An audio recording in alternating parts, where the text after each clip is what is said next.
Tengok dalam kisah Nabi Yusuf, bila dia nak jadi beraja, selepas tu menteri di Mesir, apa dia cakap?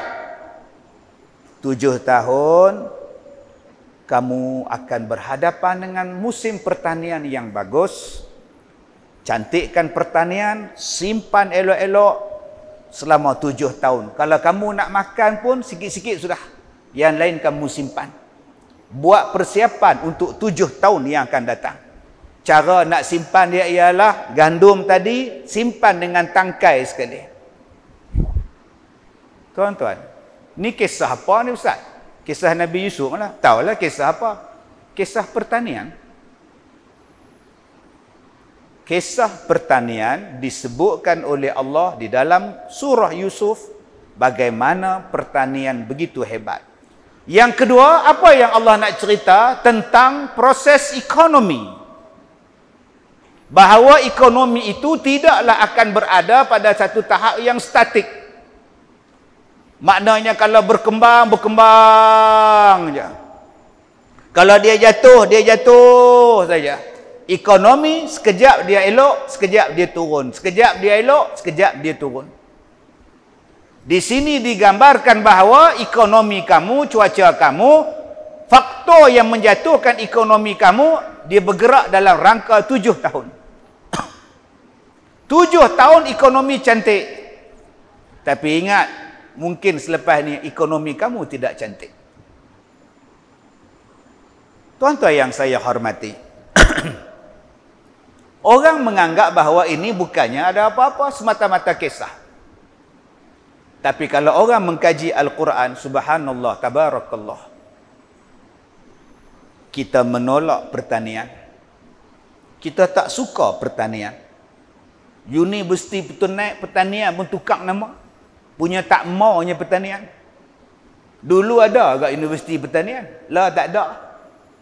Tukar habis lah. Dia kata kita nak jadi maju. Kita nak maju 20-20. Alah 20-20 maju tak mana. Mai abang mai.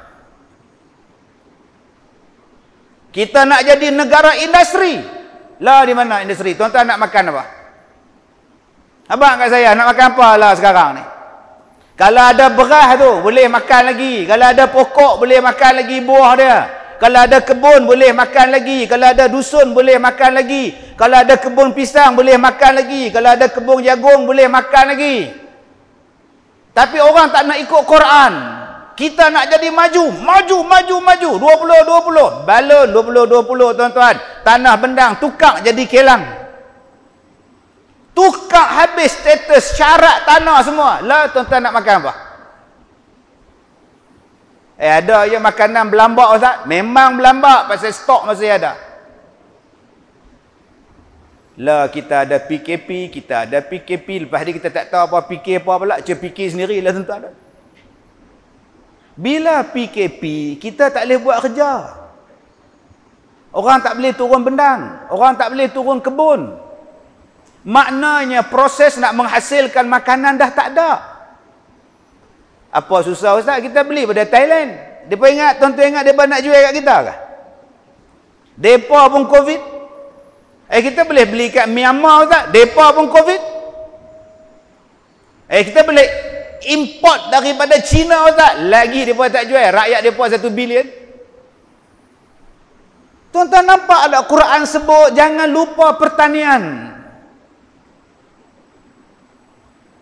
Dan kita hari ini dilekehkan tentang pertanian. Takkan mengaji pandai-pandai buat kebun, leceh nampak bahasa lah. Kalau mak tahulah nak kerja kelepas sawit ni denoi, mak tak hantar mengaji universiti. Dah mengaji universiti tinggi-tinggi, lah duk buat bendang tu. Tu duk pegang komputer. Pok suruh dalam cakap. Mai kawan ni pula jual bangah hoi. Buat benda pun tak mana nak dapat. Jual lah 2-3 relong tu dapat 4-50 ribu. Nang malam bangah hoi. Pak ngah jual dapat 70 ribu. Pak lang jual. Pak mik jual. Tok lang jual. Tok ngah jual. Lama-lama habis. Lah nak makan apa? Sebab itu bila manusia dah tak ada makanan, bila manusia sampai pada satu tahap makanan dah tak ada, masa tu Dajjal mai. Hampa nak makan? Hampa lapar? Hampa ke bulung? Aku ada makan. Nak mengaku aku Tuhan dulu. Perancangan tu hebat. Quran dah bagi tahu pada kita dah. Cantik punya tuan-tuan.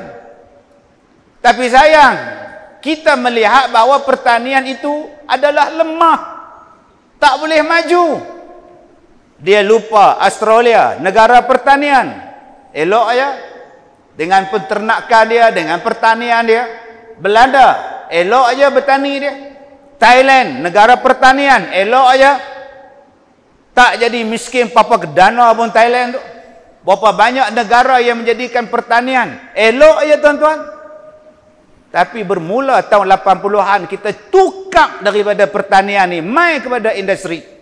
Akhirnya bila kelang lingkup, tokek kelang balik ke negeri dia, tinggal kelang terbengkalai.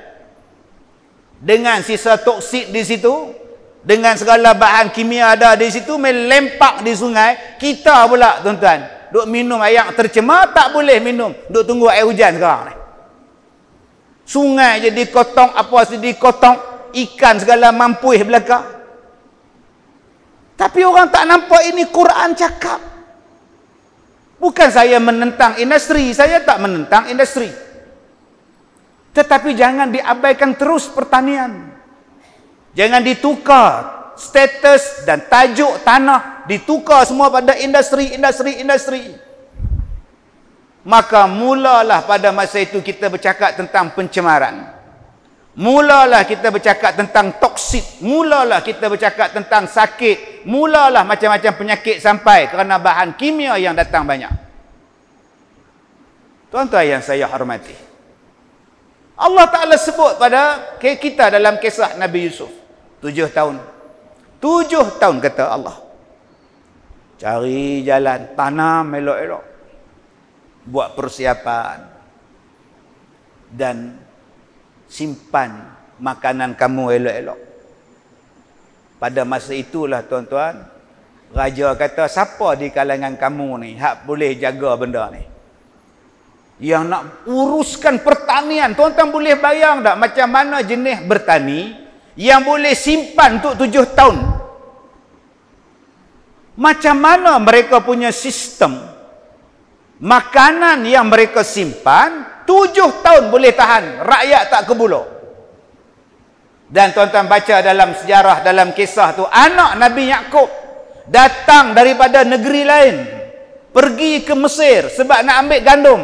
Negeri kami tak ada gandum dah. Bawa segala tukaran sistem barter. Apa yang ada dalam rumah daripada emas, tembaga semua, bawa langguni, jom tukar dengan gandum. Tukar dengan gandum tuan-tuan. Berapa banyak untung Raja Mesir pada masa itu? Kerajaan Mesir pada masa itu. Berapa banyak untung tuan-tuan? Bawa segala benda, bawa segala barang berharga. Bukan setakat keluarga Nabi Yaqub saja. Semua orang datang tuan-tuan. Nak dapatkan gandum daripada luar, daripada Mesir.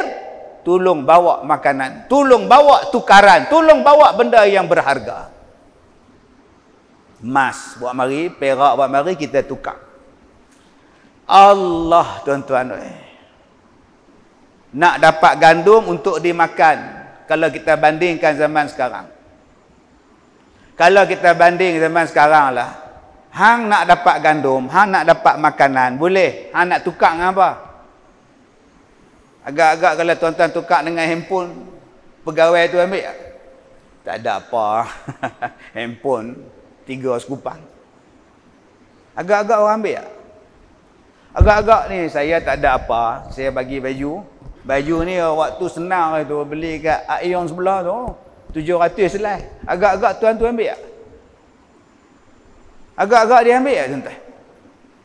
Yang hari ni yang kita jadi bangga sangat apa dia? Dengan handphone kita, dengan pakaian kita, habis beribu-ribu ni. Dah, yang mereka bawa pada masa itu tembaga. Yang mereka bawa itu ialah emas. Tuan-tuan nampak tak? Pelaburan yang paling bagus sekali ialah emas. Hari ni orang nampak Mah duk ada berapa ratus ringgit sekilo. Ribu, ratus ribu, 200 ribu tuan. Segram 200 ringgit lah, atas 300. Berapa ramai kita hak simpan mah? Kata saya ada tak 2 batang. Pi gadai Pak Long. Dulu kita menghabiskan duit terlalu banyak dengan handphone. Orang buat keluar 5, kita 5. Orang keluar 6, kita 7. Orang buat keluar 7, kita 9. Orang buat keluar 12, kita 13. Duit kita saja beribu dah habis kat menatang ni. Belum masuk lagi motor. Daripada EX5, Bersefai, Y suku, Y3 suku. Cuba tengok kereta kita. Kita habis daripada sport rim sampai exhaust. Habis gila-gila punya. Duit banyak. Senang. Bumbung tak ada bumbung. Dia tebuk. Buat keluar kepala anak dia petang-petang. Saja tuan-tuan. Tebuk. Pasal apa? Saja duit banyak. Bawa anak-anak dia, isteri dia berdiri atas kereta. Anak dia pun berdiri atas kereta. Berapa ribu habis pakcik? 3,000 saja. Tak ada apa nak buat. Lah bocok untuk kereta dah. Kereta ke payung pula. Sebab tu tuan-tuan, Quran dah sebut tolong simpan emas. Jaga benda yang berharga. Orang tua-tua kita dulu tuan-tuan, mati-mati ni ada barang emas kat tuan-tuan ni. Hak tu barang emas kita duk gadai lah ni. Sebab tu adik-adik, anak-anak muda yang ada ni, jom kita buat pelaburan. Baru ni saya cakap pada KWSP. Dah sampai dah masa dia KWSP membuat pelaburan emas untuk pencarum dia. Pencarum masuk setiap bulan 200. Beli emas 200 1 gram contoh dia. Tengok harga naik sikit 280 jual. Masa tu juga dapat untung. Bayangkan tuan-tuan, perniagaan emas. Ni kisah Nabi Yusuf dalam Quran dia cerita. Bagaimana nak menghadapi situasi ekonomi akan meleset, pertanian akan tak ada. Pada masa itu orang semua pakat mencari makanan. Orang pada masa susah dia akan cari makanan, dia tak akan cari handphone. Orang tengah lapang tuan-tuan jarang makan handphone. Jarang tuan-tuan dia makan plastik. Hari ini kita segala kelang kita nak buat, makanan kita tak buat, pertanian kita tak jaga.